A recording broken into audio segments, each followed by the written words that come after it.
ምን አይነት ስህተት ነው ያጠፋሁት? I don't understand። ባረኩ ኦርቶዶክሳውያን አባቶች በእስር ቤት ውስጥ ነበሩ አብረውኝ። ለምንድን ነው በራችሁን ለእነዚህ አርቲስቶች ማትከፍቱት? ለምን? አዶናይ አካውንት የሚያስፈልገው ለእኛና ለድሆች ነው። አበኛ አቃተኝ። በቃ መሄድ አለብኝ። ምክንያቱም አዶናይ አሁን ባለበት ሁኔታ ላይ ጥሩ ላይ ነው ያለው። ገንዘብ የሚነጋ ለገንዘብ የሚመሽ ለገንዘብ የመኖር ትርጉም አልገባንም ብዬ እኔ ጥያቄ አለኝ። ህይወት በቃ ማግኘት ቁሳዊ መስሎኝ ነበረ። ህይወት ሰው መሆን ነው። በእርግጥ መጥቶ ከማውራት ከቤት መተቸት ይቀላል። አይደረስ ለደረስ አንድ ሰው ነኝ እኔ። ጨምሩበትና ዱቄት ፈልጋችሁ ብዙ ዳቦ የሚበላ ጋግራችሁ በመድፋፈሙ ዛፍ ልክ አነጣጥራችሁ ወደ ህዝቡ ደረት ተኩሱ ባካችሁ። ሰላም የተወደዳችሁና የተከበራችሁ ውድ ቤተሰቦቻችን እንደምን አላችሁ? በያላችሁበት ሰላምን፣ ፍቅርን፣ ጤንነትን እንመኝላችኋለን።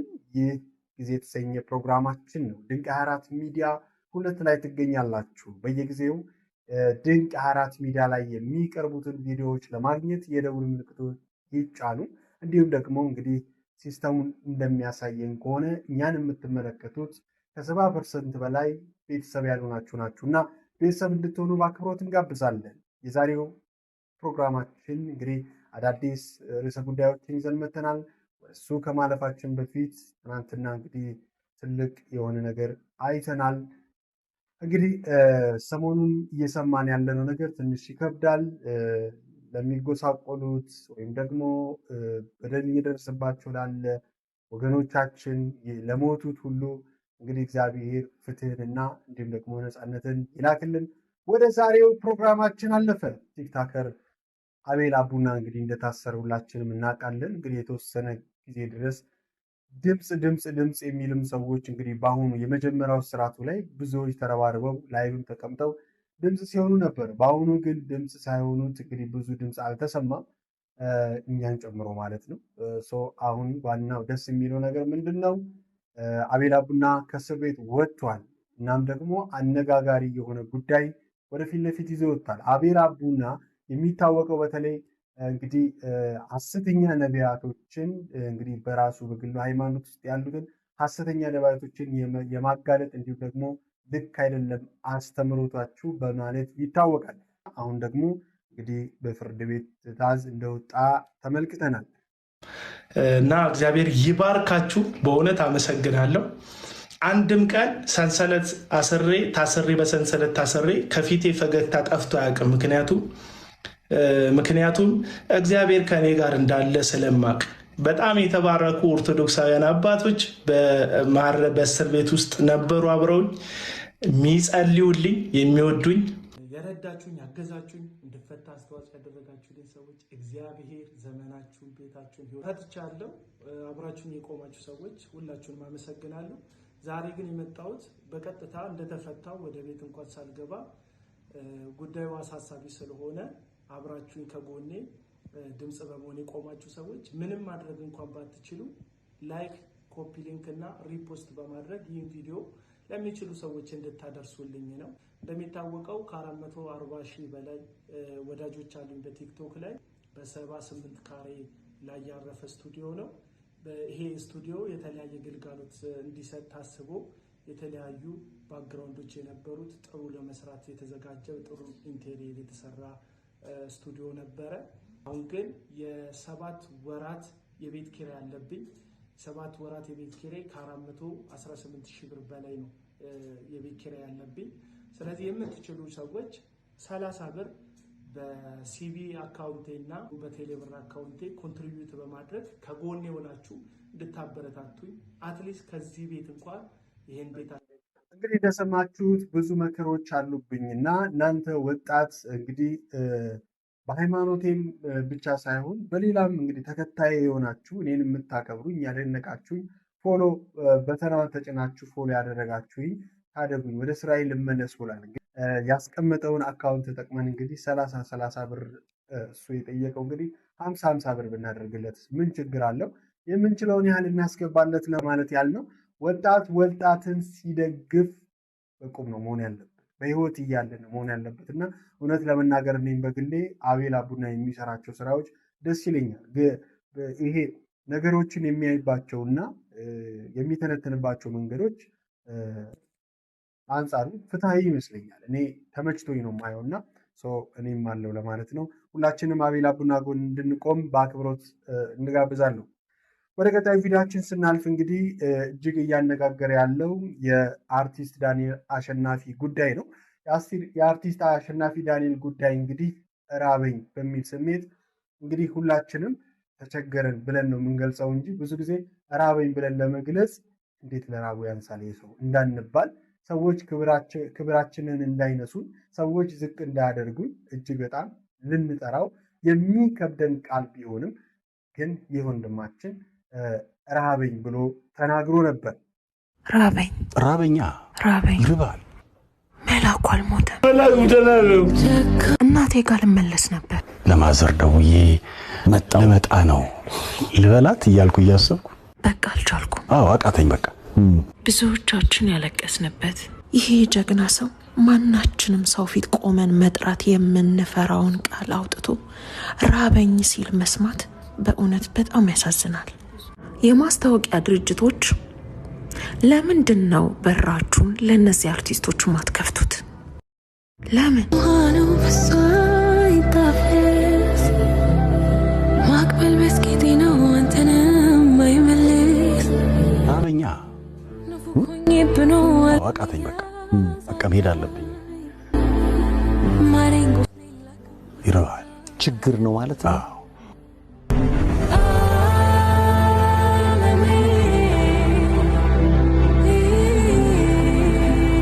እናመሰግናለን፣ የምር እናመሰግናለን። አሪፍ አቀራረብ፣ አሪፍ ግንዛቤ ነው።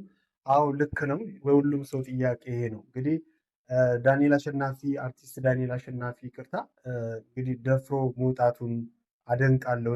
ግን ብዙዎች ደግሞ አሉ ደፍሮ መውጣት የከበዳቸው። እኔ እንኳን ያን ያህል ሳለፋ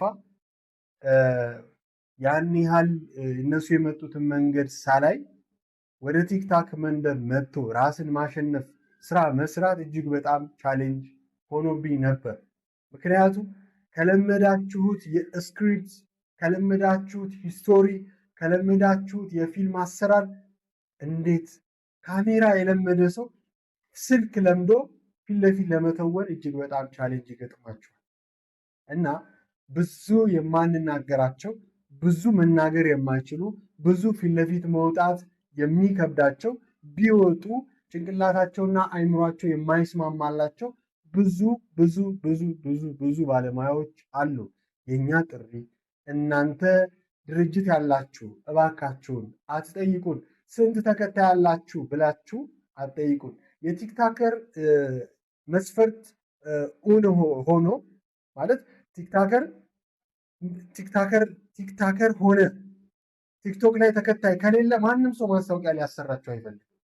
እኛ ይህንን መቃወም አይደለም፣ ሁሉንም ባላንስ የማድረግ እውቅና ያለው በእውቅና መስራት የሚችልበትን በር ክፈቱ። ይታወቃል አንጋፋ አርቲስቶች የመጡበት መንገድ ፈቅዶላቸው እንግዲህ ከኮሮና በኋላ ያለው መከራ ይሄ ነው። አንዱ ፈቅዶላቸው ወደ ቲክታከር መጥቶ ምን አይሉ አልፎ ተርፎም አንዳንዶቹ ተቸግረው መናገር ከብዷቸው ቁጭ ብለው ጌም ይጫወታሉ ከልጆቻቸው ጋር። መሰደብ አለ፣ ብዙ ነገሮች አሉ እና ልናስተውል ይገባል ለማለት ፈልጋለሁ። ብዙ ስሜቶች አሉ። እነኛን ስሜቶች አስተናግዶ መራመድና መስራት ይከብዳቸዋል፣ ይልቅ ይሸሻሉ እና እንዳይራቡብን በእውቅናቸው እናክብራቸው። በእውቅናቸው ትልቅ መንገድ ተጉዞ ነው የመጡት አስታውሳለሁ እና በተለይ እዚህ ሶሻል ሚዲያ ላይ ቫይራል የወጡና ጊዜ የሸለማቸው ኮሮና የሸለማቸው ብዙ ወጣቶች አሉ። ምንም አይካድም፣ ደስተኞች ነን። ግን ደግሞ በዛው ልክ ትናንትና የነበሩ ለጥበብ ዋጋ የከፈሉ ሰዎችም መድረኩ ላይ ተካፋይ ባለመሆናቸው ወጣት ስለሆኑ ነው እነሱ ያጁት።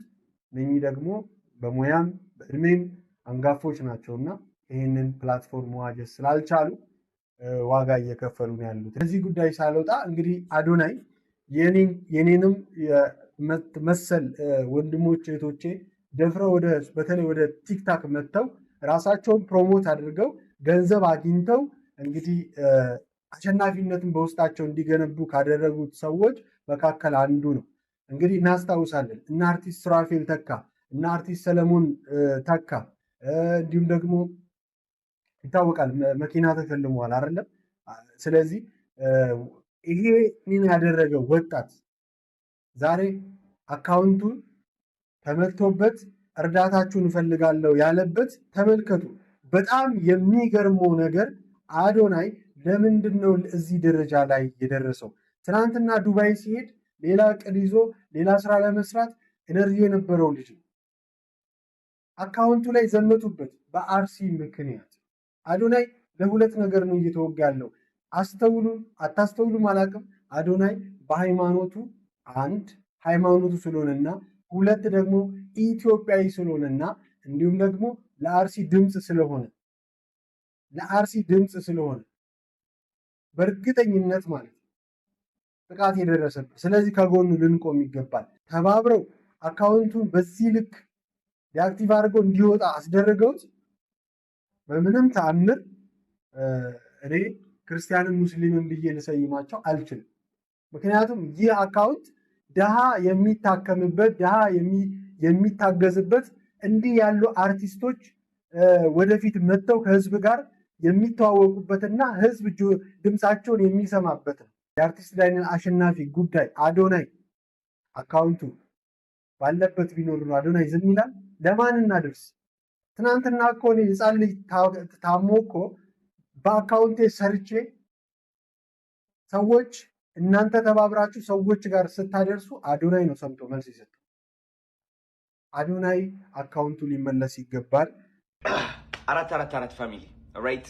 አዶናይ ቪዲዮዎችን አይታችሁ የአዶናይ ቪዲዮዎች የተመቻችሁ ሰዎች ካላችሁ ማለት ነው አሁን በጣም ነው የምታስፈልጉኝ ነው። እኔ ትናንትና አካውንቴን ዲአክቲቬት አድርጌው ነበር። ምክንያቱም እባክህ ዲአክቲቬት አድርገው ባን ሊሆንብህ ይችላል ይህ ቲክቶክ አካውንት ተብዬ ማለት ነው። እውነታቸው ነው፣ ውሸት አይደለም። አሁንም ይህ አካውንት ባን ሊሆን ይችላል። ስለዚህ ባለኝ እድል ተጠቅሜ ባለችኝ ደቂቃ ሰዓት ተጠቅሜ የምችለውን ያህል ተናግሬ ባን ቢደረግ ይሻለኛል። ኦኬ ሶ ልንገራችሁ አሁን እየደረሰብኝ ያለው ነገር እንዳለ ቪዲዮዎቼ እየወረዱ ናቸው። ቫዮሌሽን እያለ ያለ ምንም ጥፋት እንደዚህ ቁጭ ብዬ እናንተን እየመከርኳችሁ እንዴ ነው ቫዮሌሽን ሊሆን የሚችለው? ዲሲ ገብቻለሁ ብዬ እያልኩኝ እንዴ ነው ቫዮሌሽን ሊሆን የሚችለው? እንዴ ሰው እየሰደብኩ ነው? ሰው እየመታው ነው ወይ? ምን አይነት ስህተት ነው ያጠፋሁት? አይ ዶንት አንደርስታንድ። ሙዚቃ የለ ኮፒራይት እንዳትሉ እኔ ነኝ እንትኑ ችግሩ እዚህ ጋር ነው ያለው ወይስ ምንድነው? and I believe ይሄ የደረሰው ሁላችንም ላይ መደረሱ አይቀርም። በተለይ ቲክታከሮች ትላልቅ ተከታይ ያላችሁ ቲፎዛችሁን ትታችሁ ለእውነት ቁሙ። እኔ የማንም አካውንት እንዲዘጋ አልፈልግም። ጆና ዳንኤልም የአዶናይም የሌሎቻችሁም እንዲዘጋ አልፈልግም። ሚዛናዊ እንሁን። ትንሽ የሚፍጨረጨርና ለመስራትና ለመቀየር የሚዘጋጅ ሰው ሲገኝ አናት ከአናት ይኮረኮማል። ያ ብቻ አይደለም። አሁን እንግዲህ ምንም በነገራችን ላይ አንድ ነገር ልንገራችሁ። የአዶናይ አካውንት የሚያስፈልገው ለእኛና ለድሆች ነው። ምክንያቱም አዶናይ አሁን ባለበት ሁኔታ ላይ ጥሩ ላይ ነው ያለው። እስካሁን የሰራውን ነገር ተጠቅሞ ወደ ሌላ ፕላትፎርም መሄድ ይችላል። ሌላ ነገር ማድረግ ይችላል። ግን ይህ ከ6 ሚሊዮን ወደ 6 ሚሊዮን የደረሰ አካውንት የሚያስፈልገው ለድሆች ነው። ስለዚህ ይህንን ነገር ትኩረት ልንሰጥ ይገባል። የድሆችን እንባ የሚያብስ ወንድማችን ተመልሶ እንዲመጣ ሁላችንም ልንተባበር ይገባል። ይሄ የምናምን ጉዳይ አይደለም፣ ሰው የመሆን ጉዳይ ነው። አዶናይ በመጣበት ሂደት ውስጥ ወጣቶች ራሳቸውን በቲክታክ እንዲያሸንፉ፣ ገንዘብ እንዲያገኙ፣ ተረስቶ የነበሩ አርቲስቶች እንዲታወሱ፣ የታመመ ሕፃን ልጅ በእኔ በኩል እንኳን ልዑል እንዲታከም ያደረገው አዶናይ። ስለዚህ የአዶናይን ስራ እኔ ከመደገፍ ወደኋላ አይደለም። አዶናይን ምናልባት በራሴ መንገድ ልተቸው ይችላል፣ አዶናይን ልጠላው ይችላል። ግን አዶናይ ያደረጋቸው የሰራቸውን ስራዎች በምንም ታምር ልክድ አልችልም። ስለዚህ ይህንን ለመናገር ያን ነው።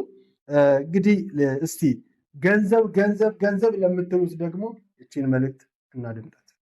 ገንዘብ ገንዘብ ገንዘብ ገንዘብ የሚነጋ ለገንዘብ፣ የሚመሽ ለገንዘብ፣ የሚዋል ለገንዘብ፣ የሚታደር ለገንዘብ፣ የምንተዋወቅ ለገንዘብ፣ ወዳጅ የምንሆን ለገንዘብ፣ የምንወያይ ለገንዘብ፣ ሰው የምናቀብር ለገንዘብ፣ የምንደውል ለገንዘብ፣ ሰላም የምንል ለገንዘብ፣ ሰው የምናጠምድ ለገንዘብ፣ ወጥመድ የምንተመትብ ለገንዘብ።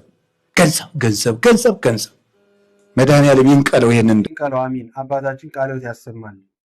ሌላው የመኖር ትርጉም አልገባንም ብዬ እኔ ጥያቄ አለኝ። ህይወት ገንዘብ መስሎ ነበረ። ህይወት አሜሪካን መሄድ ህይወት በቃ ማግኘት ቁሳዊ መስሎ ነበረ። ህይወት ሰው መሆን ነው። ህይወት ሰው መሆን ነው እና ሰው እንሁን እባካችሁ ለማለት እወዳለሁ። ሌላው ሁሉ ነገር ቀሪ ስለሆነ ማለት ነው። የምሬን ነው የምላችሁ። ጤናን የመሰለ ነገር ደግሞ የለም። ሰው እኔ እግዚአብሔርን ካልኩሌሽን ማድረጉ ዛሬ ሳልታመም እንደዚህ ቁጭ ብዬ ለእናንተን ሳወራችሁ ትልቅ ዋጋ አለው። ብታመም እኮ እናንተ ጋር አይደለም፣ ራሴን ድምፅ ላልሰማው ይችላል። የራሴ ትንፋሽ ሊያቃስተኝ ይችላል። መስማት ሊያስጠላኝ ይችላል። ጤና እያላችሁ ከገንዘብ በላይ ጤና ዋጋ አለው። ጤና ከገንዘብ በላይ ነው። ገንዘብ ከጤና በታች ነው። ጤና ያላችሁ ሰዎች አታማርሩ። ይህን ቪዲዮ ልጋብዛችሁ።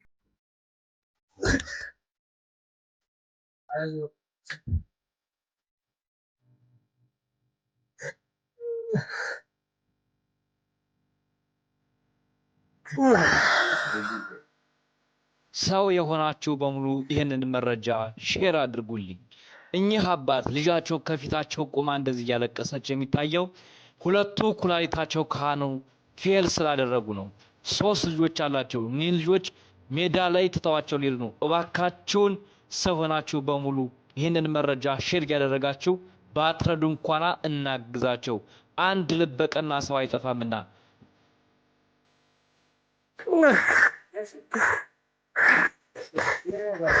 እዚህ ላይ በተለጠፈው አካውንት የአቅማችሁን አድርጉ። ጤና ከምንም ነገር በላይ ነው። በጣም ይሄ እንግዲህ ቪዲዮ ውስጥ የነካኝ ነገር ምንድን ነው? ልጅቷ ከፊት ለፊት ቆማ ስሜት አይገባት ነገር የአባቷን ህመም፣ በዛ ላይ ካህን ናቸው። አስቡት። ለምስጋናው፣ ለማህሌቱ፣ ለቅዳሴው ረዥም ሰዓት ቆመው እኛ ሳናመሰግን አመስግነው እኛ በሳቸው ውስጥ ነው እግዚአብሔርን የምናገኘውና የምናመሰግነው። እኛ የግል ስራችንን ሰርተን እነሱ ግን ካህናቱ በቤተ መቅደሱ ተገኝተው እያመሰገኑ የእኛን ምስጋና በእነሱ በኩል ያደርሱታል። ምድር ላይ የምስጋና ሁኔታ ባይኖር ምን ይሆን ነበር? ስለዚህ ልንደርስላቸው ይገባል ለማለት ነው። ጤና ያላችሁ ጤናችሁን አመስግኑ። እንግዲህ ወደ ሌላው ስናልፍ ደግሞ አሁንም ቢሆን በተመሳሳይ ድምፅ እያሰሙ ያሉ አባቶቻችን አሉ። ገዳማት ላይም አሉ ራብን ጠማን የሚሉና ይህን ቪዲዮ እንስማው። አካውንቱ ልክ ነው ልክ አይደለም የሚለውን ነገር እኔ እንግዲህ ያው ከሶሻል ሚዲያ ላይ ስለሆነ ያገኘሁት ማረጋገጥ ይጠበቅባቸዋል። እርቦናል፣ ራብ አሁን ተሸጡ ሲሉን ወሬ ነው የምንሰማ። እኛ እስከ ቤት ነው ያለነው። አሁን ግን በምን የተሸጡ? ኧረ እህሎት አለ ይበላ የለም። እንግዲህ ርቦናል ጠምቶናል እያሉን አባቶቻችን በገዳማትም እንግዲህ ይህ ሁሉ ችግር የሀገር ሰላም አለመሆን፣ የጦርነት መኖር፣ የኔ ብቻ ስሜት መኖር፣ እርስ በርስ አለመከባበር፣ እርስ በርስ መገፋፋት፣ እርስ በርስ ጥላቻ። ተመልከቱ። ተባብረን ፍቅር ኖሮን ህይወት እንደማሸነፍ እርስ በርስ ያለን ጉድለት ነው ለዛሬ ያበቃንና አባቶቻችንም ተርበዋል፣ አርቲስቶቻችንም ተርበዋል። እነኚህ ታላላቆቹ ናቸው። ታች ያለውስ የሚያናግረው ሰው የሌለውስ፣ መንገድ ላይ የወደቀውስ፣ ቤት የሌለውስ፣ መንገድ ላይ ፍርፋሬ አፈር ላይ የተንደባለለውስ ማን ያስጠጋዋል? አሁን ትራፊ አለ። እኛ እንኳን በትራፊ አድርገናል። አሁን ትራፊ አለ ወይ? ትራፊ የሚሰጥ ሰው አለ? አስተርፎ የሚሄድ አለ? ሳህን ላይ ሆቴል ቤት እንኳን ብትገቡ። ስለዚህ አሳሳቢ ጊዜ ላይ እንደደረሰን ይሰማኛል። ልንጸልይ ይገባል ወገኖቼ። መጸለይ አለብን፣ መጫው አለብን ማለት ነው። ልጆች ታውቋታላችሁ ቤዛ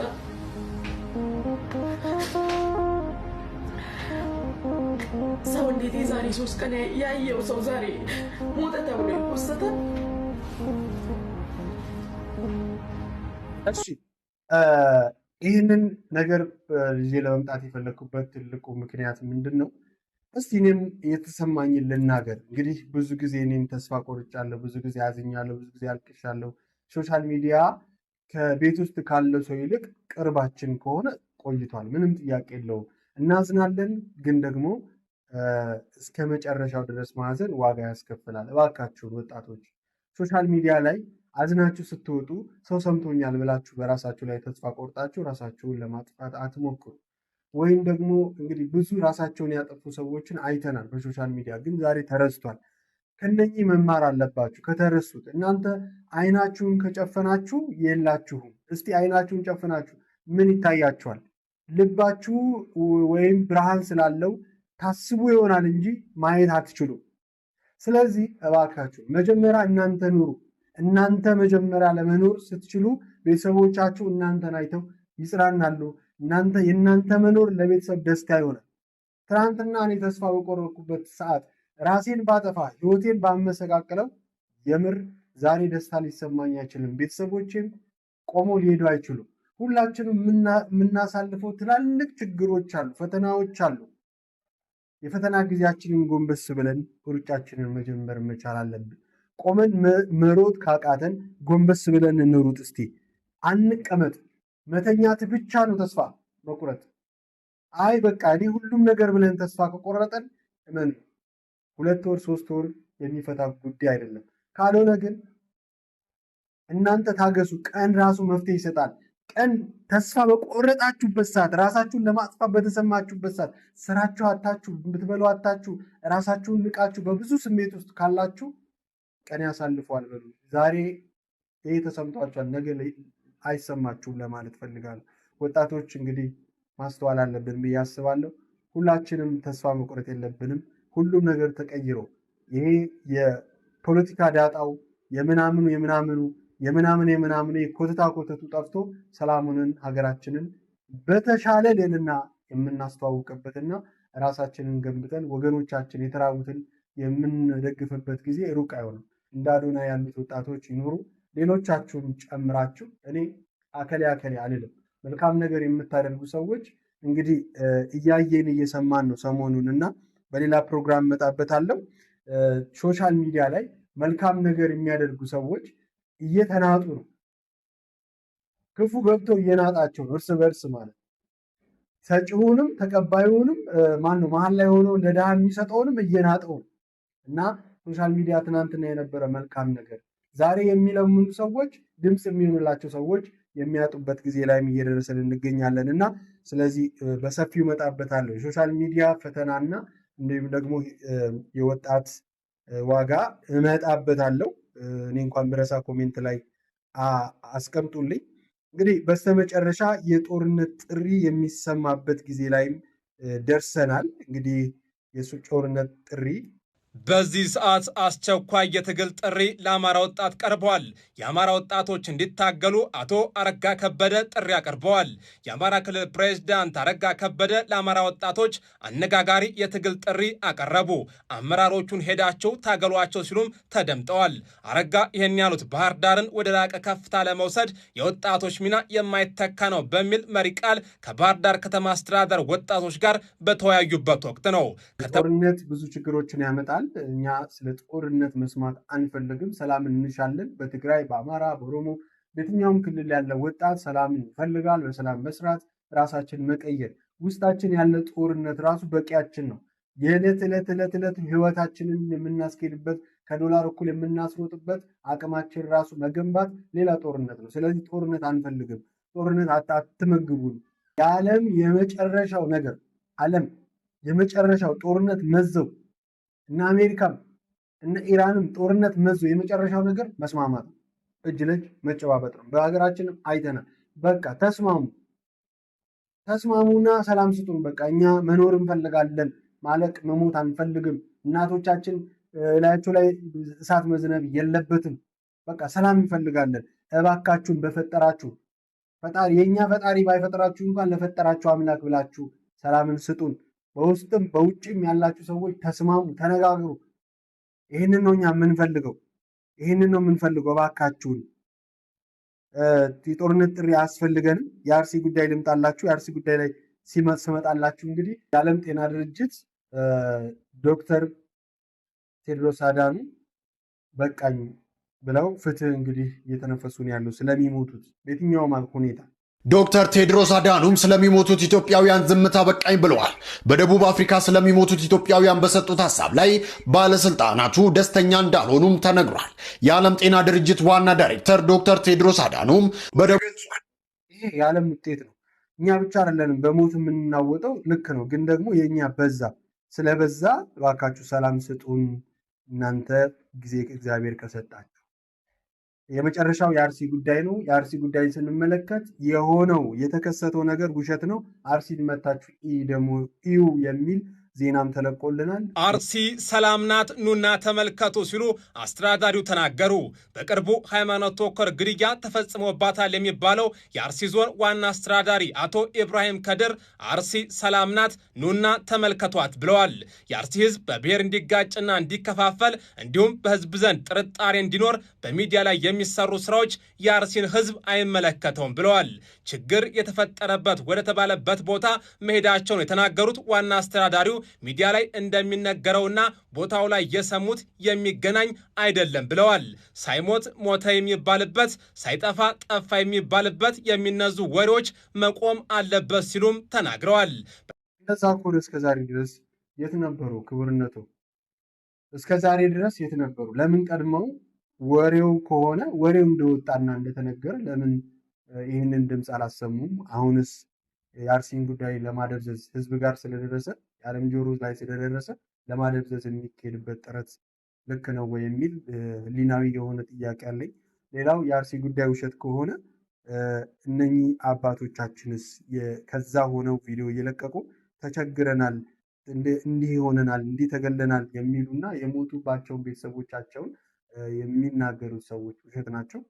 ተቃጥሏል ብዬ እኒህ አባታችን ደውዬ ብነግር ይሄን ያህል ሰው ሞተ ብዬ ብናገር ያልሞተውን ሰው ሞተ ብለሃል፣ ኬት አንጥተህ ነው ቤተክርስቲያን ያልተቃጠለው በውሸት ተቃጥሏል ትላለህ? ኬት አንጥተህ ነው? እኔ ጋር ስልክ ተደውሎ እንግዲህ እንደሰማችሁት ነው። ምንም ይሄ ውሸት የሚያስብል ነገር የለም። አባቶቻችን ቦታው ላይ ደርሰው ነው የመጡት። ዋናው ችግር የተፈጠረው አባቶቻችን እዛ ደርሰው ሲመጡ ምንድን ነው ሲሄዱ የሄዱበት ዓላማ ደርሰው ደግሞ ሲመለሱ ሰላም ነው ለማስባል ነው። ያ ከሆነ እጅግ በጣም ስህተት ነው። ለማንኛውም እንግዲህ እኛ ይሄ ተገደለ ይሄ ተገደለ የማለት አዋዚ ኖሮብን ሳይሆን የተከሰተ የሚከሰት ነገር በተለይ ሰዎችን የሚጎዳና የሚገድል ነገር መኖር የለበትም። ሰላም ስጡ። እኛ መጨፈር እንፈልጋለን እኮ በቃ ቲክታካችን ላይ ቁጭ ብለን ዩቲዩቦቻችን ላይ ቁጭ ብለን ሰላም እያወራን እየተዝናናን ስለ ሰው ብዙ ነገር አለ። ግላዊ ስንትን ታሪክ ሰው እኮ የራሱ ህይወት ውስጥ ነው ሌላ ታሪክ አለ እናወራለን። እሱን እያወራን እንቀጥላለን። የዩቲዩበር የምናምን ወሬ ነው ብላችሁ የንጹሃንን እንባ ወይም ደግሞ የንጹሃንን ደም ለመክደንና አፈር ለማልበስ ባትሞክሩ ጥሩ ነው። በስነ ስርዓት ፍትህ የሚያስፈልግ ቦታ ላይ ፍትህ የመስጠት የእናንተ አመራሮቹ የወረዳም ይሁን የሌላም የእናንተ ግዴታ ነው። በተረፈ ግን የፖለቲከኞችም ደግሞ ሸቀጥ ቁጭ ብላችሁ እንዲገደለ ከበደ እንደዚህ ገደለ ዘለቀ ምናምን የምትሉ ሰዎችም እባካችሁ ለማስገደል ሌላ ዕቅድ እንዳታስወጡ ተጠንቀቁ ለማለት ፈልጋለሁ። የፖለቲካ ትርፍ የምትፈልጉ ሰዎች። በተረፈ ግን የፖለቲካ ትርፍ የማይፈልጉ ወጣቶች እኔ ወይም ደግሞ እኔን መሰል የኔ ስሜት ያላችሁ ሰዎች እኛ ሞት አንፈልግም፣ ስቃይ አንፈልግም፣ ስደት አንፈልግም። ህይወታችን ይበቃናል። መከራችን ህይወታችን ውስጥ አለ። የዕለት ዕለት ከዶላር ጋር የምናደርገው ሩጫ ራሱ ለእኛ በቂ ነው። ለዛ እንድንኖር እድል ስጡን ለማለት ፈልጋለሁ። በስተመጨረሻ በዚህ መልእክት ዘጋው። እኛ ሰው አያነብም እግዚአብሔር ይመስገን። እኔ አሁን ሰው እንዲያነብ ይገፋፋ። እኔ አሁን ብዙ ጊዜ ሰው አለማንበቡ ነው እኛን ሊቃርጎን ያቆየን። ሰው ቢያነብ እኮ የዕለት እንጀራችን ሁሉ አደጋ ላይ ይወርዳል። ሰው አያነብም። የኛ ሰው በጣም የሚያሳዝነኝ ስለማያነብ ጥቂት ሰዎች ይፈነጩበታል። በፖለቲካው ጥቂት ሰው ይፈነጭበታል። በኢኮኖሚክስ ጥቂት፣ በሃይማኖቱ ጥቂት ሰው ይፈነጭበታል። ሰላሙን ለሀገራችን ፍቅሩን አድለን። በስተመጨረሻ እንግዲህ የሰማነው ይህንን ይመስላል። የት ሰፈር ነው እባክህ ያለሁት? ላምበረት ነው ላምበረት። ላሙ ሳይኖር በረት ይኖራል ብለህ ነው? ሰው በረት በለው እንጂ ወንድም መናኸሪያ አይደለም እንደ ያለሁት። አመሰግናለሁ። ለማንኛውም መጥቻለሁ፣ ተቀበሉኝ። ስሜ ሄምሎክ ይባላል። በእርግጥ መጥቶ ከማውራት ከቤት መተቸት ይቀላል። ቢሆንም ስሙኝ፣ ግድ የለም ጥይት በዘነበበት ሀገር በየቤቱ ዳቦ የለም። ወንድሜ የት ሰፈር ነው እባክህ ያለሁት? 4 ኪሎ ደረስኩ። እሺ አይ ደረሴ ለደረስኩ። አንድ ሰው ነኝ እኔ፣ ሚዛን ስለሌለኝ የሚሆን ልኬት ባይሳካም እንኳን መሞከር በራሱ ይመስለኛል ስኬት። ስለዚህ ይዤ መጥቻለሁ። የተቦካ ዱቄት ጨምሩበትና ዱቄት ፈልጋችሁ ብዙ ዳቦ የሚበላ ጋግራችሁ በመድፋፈሙ ዛፍ ልክ አነጣጥራችሁ ወደ ህዝቡ ደረት ተኩሱ እባካችሁ። ያኔ ሰው መፍራቱን ትቶ ይላችሁ ይሆናል እንዲደግናችሁ። ይኸው የተቦካ ዱቄት። አቤት። የማዘጋጃ ታክሲ የት ነው እባክህ ማገኘው? ማዘጋጃ በዚህ በኩል ነው። እሺ ሚስት እኔ የምልህ ስትጠጣ ተጠንቅቀህ ጠጣ። እሺ ምን እንዳትለኝ። አስተማሪ የሆነ ቪዲዮ ነው እንግዲህ። ሀገር ስትታመም፣ ህዝብ ሲረበሽ፣ የተለያዩ ስሜቶች ሲኖሩ አርቲስት፣ የኪነ ጥበብ ሰው፣ ተናጋሪ አንደበት ይሆናል። ለመናገር ለማይችለው መናገርን፣ ፍትህን አጣ ፍትህን፣ የተለያዩ ሂደቶችን የፖለቲካ ማህበራዊ ብዙ ሺዎችን እንግዲህ ይሰራል በተውኔቱ ማለት ነው። እናንተ ኮሜንት ላይ ያላችሁን ሀሳብ አስተያየት አስቀምጡልኝ። የዛሬው እንግዲህ ፕሮግራማችን ይህንን ይመስል ነበረ። ጥይት ባለበት ዳቦ የለም እንጀራ የለም እና እባካችሁን ሰላምን ስጡን። እባካችሁን እኛ መተላለቅ፣ እኛ መሞት አንፈልግም። በሃይማኖት ጉዳይ፣ በብሔር ጉዳይ፣ በፖለቲካ ጉዳይ መሞት ይብቃን። ድህነታችንን የምናሸንፍበት የራሳችንን ችግር የምንወጣበት ዘመን ፈጣሪ እንዲያመጣልን ነው የምንፈልገው። እናንተም ደግሞ ሰላም ስጡን፣ በፈጠራችሁ ሰላም ስጡን። ይሄ ፖለቲካ አይደለም፣ ይሄ የአንድ ዜጋ ድምፅ ነው። እባካችሁን ሰላም ስጡን። ይህንን ንግግሬን ሁላችሁም እንድትሰሙ በአክብሮት ጋብዛለሁ። ሰላም ለሀገራችን፣ ሰላም ለወንዛችን፣ ሰላም ለሕዝባችን ይሁን። በያላችሁበት ዓለም ዳርቻ ሁላችሁንም ሰላም፣ ጤናን፣ ፍቅርን እመኝላችኋለሁ። ሀገራችን ኢትዮጵያን ሰላም ያደርግልን። የዚህ ቻናል ቤተሰብ ያልሆናችሁ ቤተሰብ የሆናችሁ እንድታበረቱን እንግዲህ በአክብሮት እንጠይቃለን። ሁለቱም ቻናሎቻችን ከዚህ በፊት የፊልም ስራዎችን እናቀርብ ነበረ። ግን የፊልም ስራ እንግዲህ ብዙ ፈተናዎች አሉበትና ይኸው መተናል። እንግዲህ በዚህ መንገድ ደግሞ ስንመጣ ትችት ሳይሆን ለማበረታታት ሁላችሁም ከኛ ጋር እንድትሆኑ በአክብሮት እንጠይቃለን። መስራት እንችላለን፣ ማድረግ እንችላለን። እኛ ወጣቶች ነን። ሰላም፣ ጤናን፣ ፍቅርን ለሀገራችን። መልካም ጊዜ።